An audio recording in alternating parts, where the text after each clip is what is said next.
I've been running this ranch for 15 years now, and mornings always start the same way.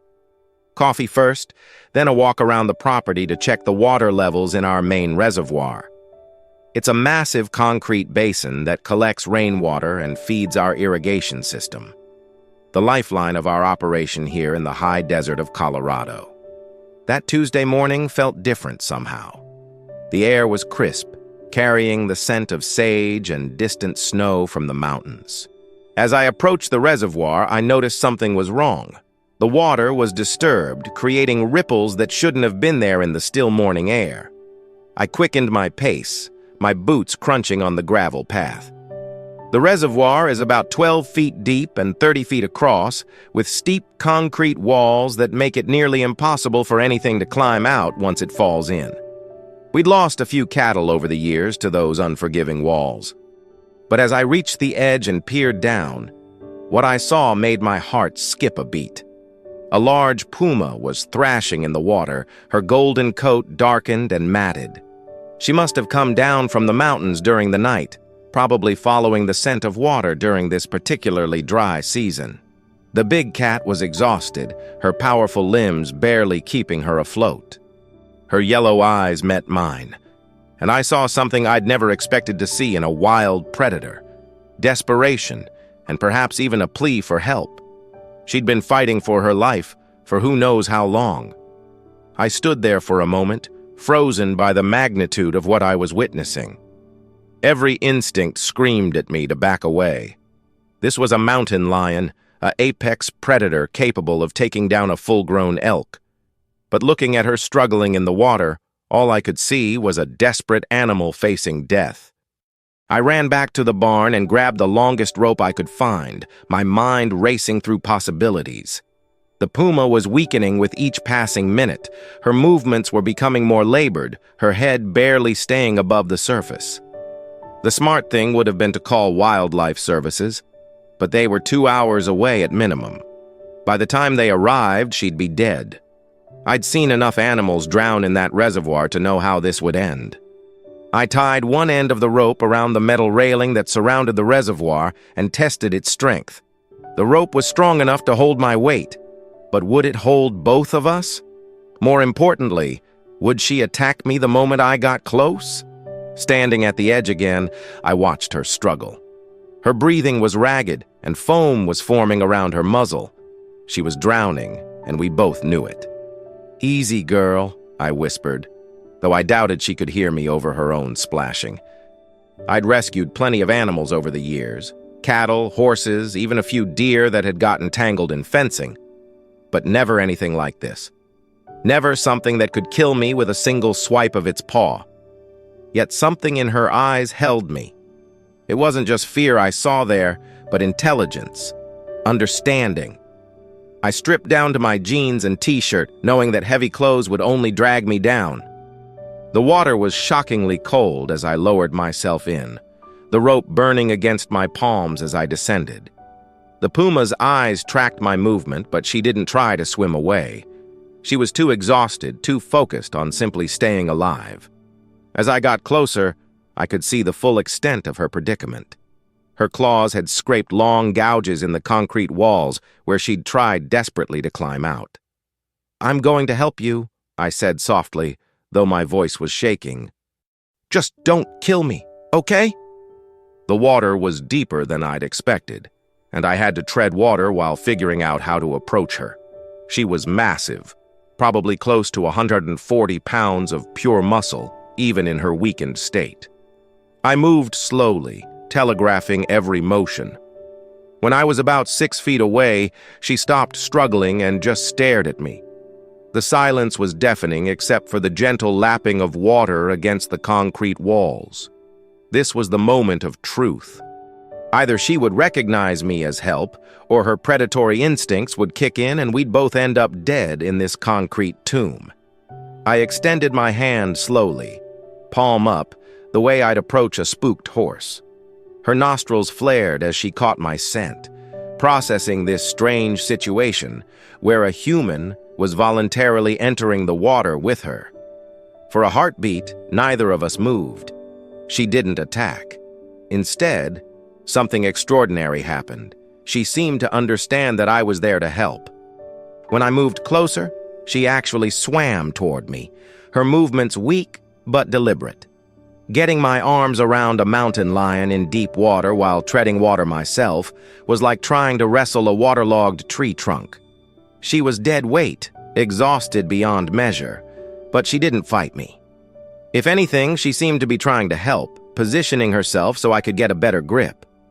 I managed to get one arm under her chest, supporting her weight while keeping her head above water. With my free hand, I grabbed the rope and began the slow process of pulling us both toward the wall. The hardest part was getting her out. The concrete walls were slick, and she had no strength left to help herself. I had to boost her up while climbing the rope myself, a feat that should have been impossible, but somehow worked through pure adrenaline and desperation. She collapsed on the concrete rim, her sides heaving with exhaustion. Water streamed from her golden coat, and she looked smaller somehow, vulnerable in a way that seemed impossible for such a powerful predator. I hauled myself out after her, both of us breathing hard. For a moment, we just lay there on the warm concrete, recovering from our ordeal. I expected her to bolt the moment she caught her breath, to disappear back into the wilderness where she belonged. But she didn't move. She just lay there, watching me with those intelligent yellow eyes. What happened next defied everything I thought I knew about wild animals. Instead of running away, the puma slowly got to her feet and walked over to where I was sitting. My heart hammered against my ribs as she approached, every muscle in my body tensing for flight.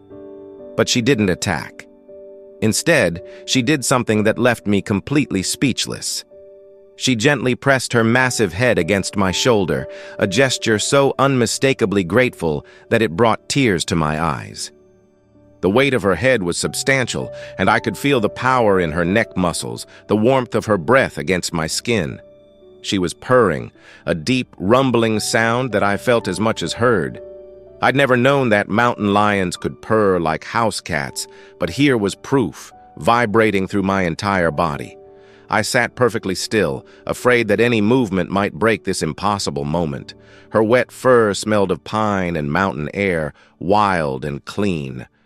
This close, I could see the individual whiskers on her muzzle, the intricate pattern of spots hidden in her tawny coat. She stayed like that for what felt like hours, but was probably only a few minutes. Then, as suddenly as it had begun, the moment ended. She stepped back, looked at me one more time with those piercing eyes, and padded away toward the tree line. I watched her go, still not quite believing what had just happened. At the edge of the forest, she paused and looked back at me once more, before disappearing into the shadows. I sat by that reservoir for another hour, trying to process what had just occurred. In all my years working with animals, I'd never experienced anything like it. The puma's gesture of gratitude had been unmistakable, almost human in its emotional clarity. My clothes were still soaked, and the morning sun was beginning to warm the concrete beneath me. I should have been thinking about the work that needed to be done, the cattle that needed checking, the irrigation lines that required maintenance. Instead, I found myself replaying every second of the encounter. The way she had looked at me in the water, the trust she had shown by allowing me to help her, and most of all, that moment of connection when she pressed her head against my shoulder. It challenged everything I thought I understood about the relationship between humans and wild animals. I'd always respected wildlife, kept my distance, understood that we inhabited different worlds that occasionally intersected but rarely overlapped. This felt different. This felt like communication, like recognition of something deeper than species boundaries. When I finally stood up and walked back to the house, I found myself looking over my shoulder, half expecting to see golden eyes watching me from the forest edge. But the wilderness had reclaimed her, and I was left with only the memory of an impossible moment. That evening, I called my neighbor Jake, a man who'd lived in these mountains his whole life. "You'll think I'm crazy," I began. Jake listened to my account without interruption. his weathered face growing more serious with each detail. When I finished, he was quiet for a long moment, staring out at the mountains that rose beyond my property.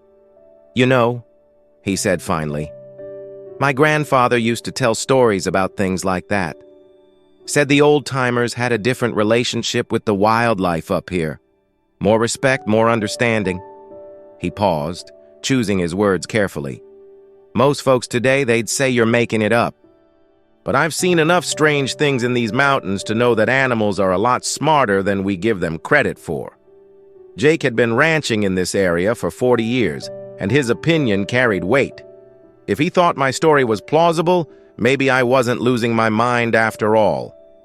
"What do you think it means?" I asked. He shrugged. "Maybe it doesn't mean anything more than what it was. One living thing helping another, and gratitude being expressed the only way she knew how." That night, I couldn't sleep. I kept thinking about the weight of her head against my shoulder, the trust in her eyes, the impossible gentleness of such a powerful predator. I found myself wondering if she had cubs somewhere, if my intervention had saved not just her life, but potentially others as well. The next morning, I walked out to check the reservoir as usual, half hoping and half fearing that I might find her there again. But the water was calm, undisturbed, reflecting the morning sky like a mirror. 3 days passed without any sign of the Puma. I began to wonder if the entire encounter had been some kind of stress-induced hallucination, despite Jake's reassurance. Then, on Friday morning, I found evidence that she was still in the area. Fresh tracks in the mud near the reservoir, large paw prints that could only belong to a mountain lion. She had returned during the night, probably to drink from the overflow spillway where the water was accessible without the risk of falling in. But there was something else. Something that made my breath catch in my throat. Beside the adult tracks were smaller ones, cub tracks. She had brought her babies to the water source, trusting that this place was safe because of what had happened between us. I followed the tracks as far as I dared, not wanting to intrude on their territory, but curious about where they led. The trail wound up into the rocky outcroppings above my property, disappearing into a maze of boulders and pine trees that would provide perfect denning sites. Knowing that a family of mountain lions was living so close to my ranch should have worried me. These were powerful predators, and cubs meant a mother who would be fiercely protective of her young. But instead of fear, I felt a strange sense of privilege. She had chosen to stay in the area, had brought her most precious possessions, her cubs, to the place where I had helped her. It felt like a statement of trust that went beyond anything I had ever experienced with wild animals. Over the following weeks, I began to notice subtle signs of the Puma family's presence. Tracks near the water sources, the occasional glimpse of movement in the forest, and once, the unmistakable sound of cubs playing in the distance. I made some changes to my routine, avoiding the upper pastures during dawn and dusk when they would be most active. I secured my chicken coop with stronger fencing and made sure to bring the dogs in at night. It wasn't fear that motivated these precautions, but respect for the natural order.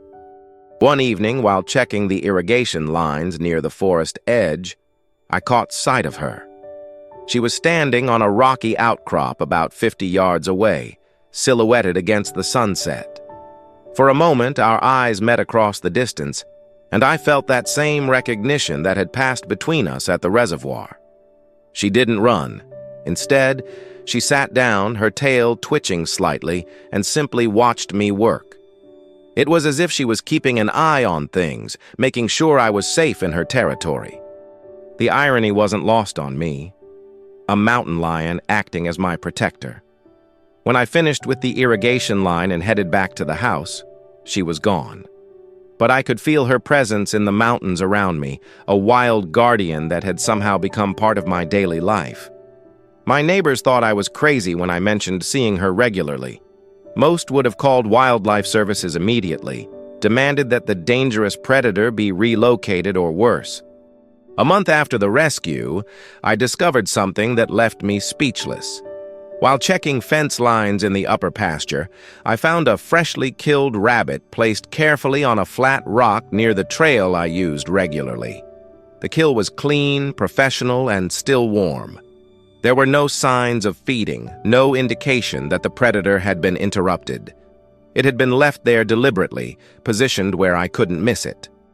I stood staring at that rabbit for a long time, understanding the significance of what I was seeing.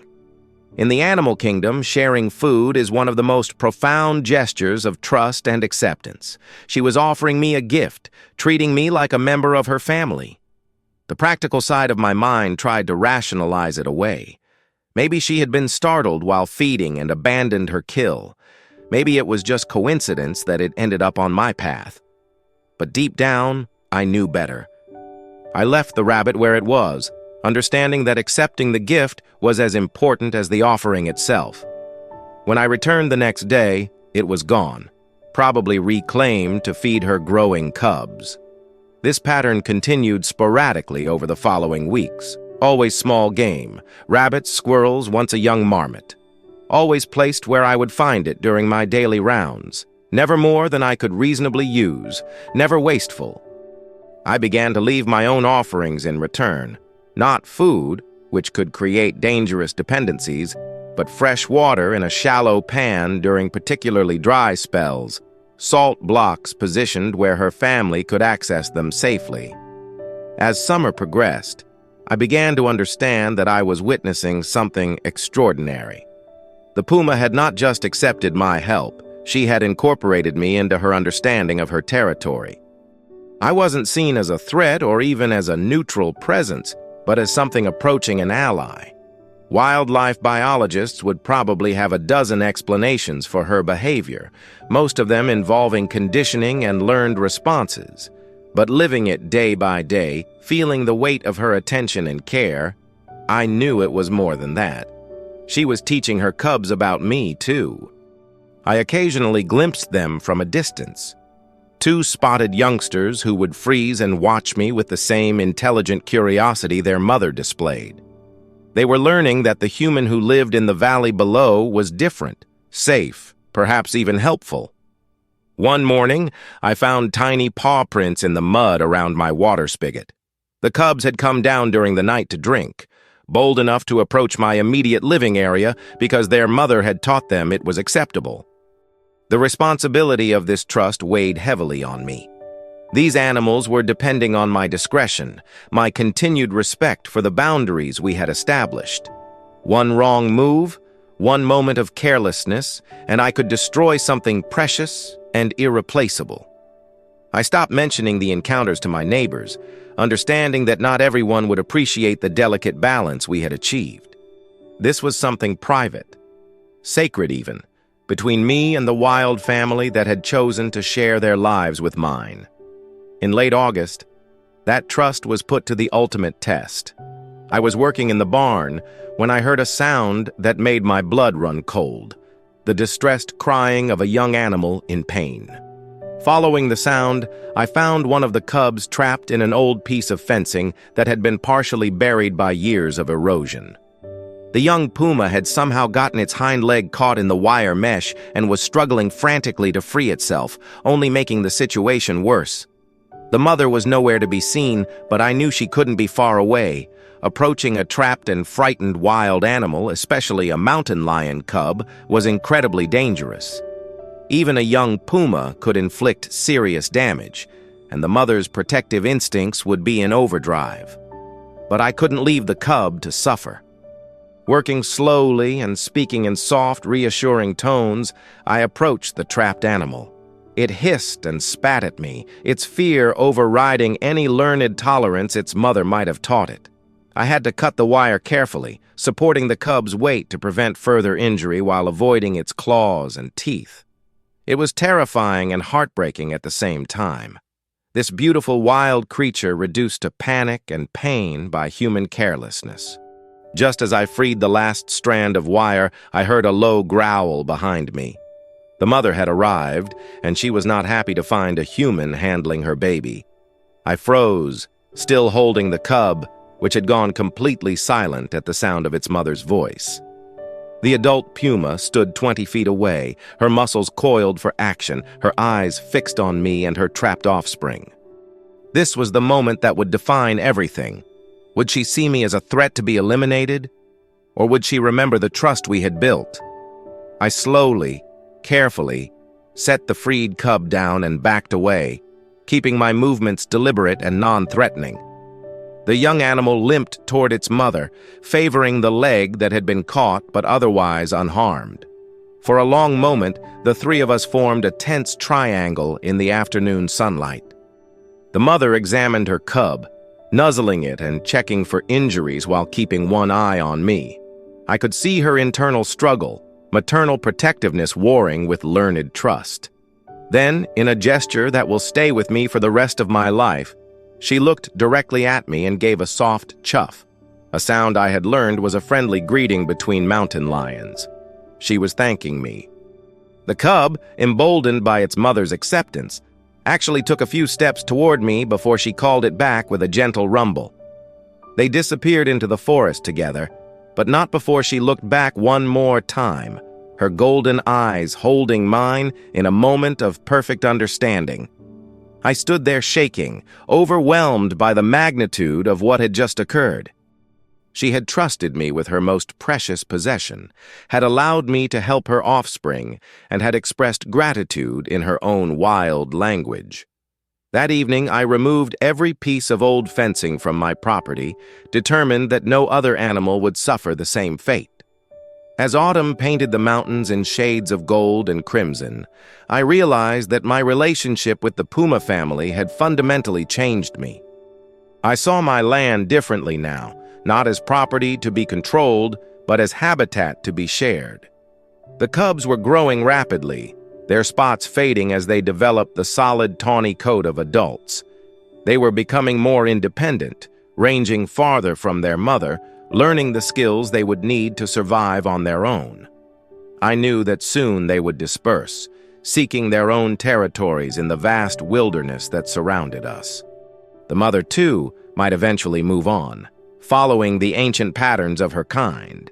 But for now, in this moment, we existed in a state of peaceful coexistence that felt like a glimpse of how things could be.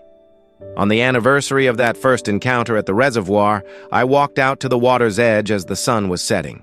The mountains were already dusted with the first snow of the season, and the air carried the crisp promise of winter. As if summoned by my thoughts, she appeared at the forest edge. Older now, her cubs grown and independent, but still magnificent in her wild dignity.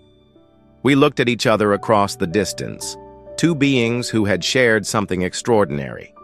She approached the water to drink, no longer needing to risk the dangerous walls of the reservoir. As she lifted her head, water dripping from her muzzle, our eyes met one final time. Then she turned and walked back into the wilderness, disappearing among the trees like a golden shadow. Thank you for listening to this incredible true story of connection and trust between human and wild. Sometimes the most unexpected encounters teach us the deepest lessons about compassion, respect, and the bonds that can form across species lines. I'd love to hear from you in the comments below. Where in the world are you listening to this story from? And if you enjoyed this tale of wilderness and wonder, please subscribe to the channel for more amazing true stories from the natural world.